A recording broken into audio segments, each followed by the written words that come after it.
this year's Telecommunications Summit, we are reaffirming a commitment of this administration that every Filipino, wherever they might be, gains the opportunity to connect, to learn, to work, and to move forward. After all, in today's age, connectivity is a right, a necessity, and a lifeline.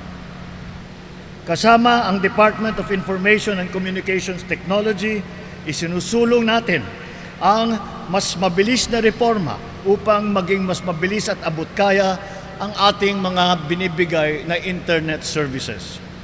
Kasabay nito, patuloy natin pinapalawak ang saklaw na konektibidad sa buong bansa. Together, let us continue building a bagong Pilipinas where fast, reliable, and inclusive connectivity serve as a firm foundation for growth, for opportunity, and, most importantly, for national unity.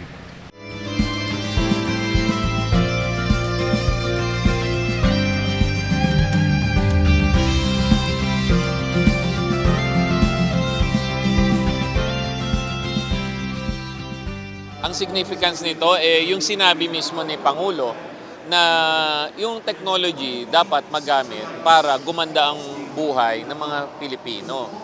Ang isa pa sa na-recognize ng Presidente, yung public-private partnership. In fact, nagpasalamat si Presidente doon sa mga partner natin ng mga telco. Kasi nag-i-invest sila at nagpapatuloy sila mag-invest sa Pilipinas. Para maging tangible po yung outcome nito, dapat gumanda at bumilis ang internet nyo. Pangalawa, dapat mas abot kaya na yan. Sabi nga kanina nung isang CEO, di ba? Invest sila ng invest, pero ang pag-isip nila, yung pag-invest nila ng pera, dapat bumababa rin yung presyo.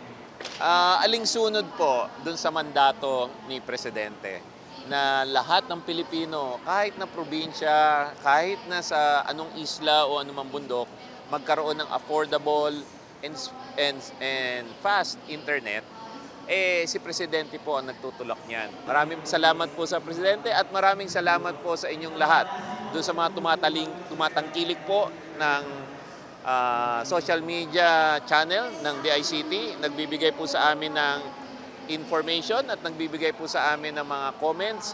Yan po ay lahat ginagamit namin para makatulong at mapaganda ang aming serbisyo sa inyo.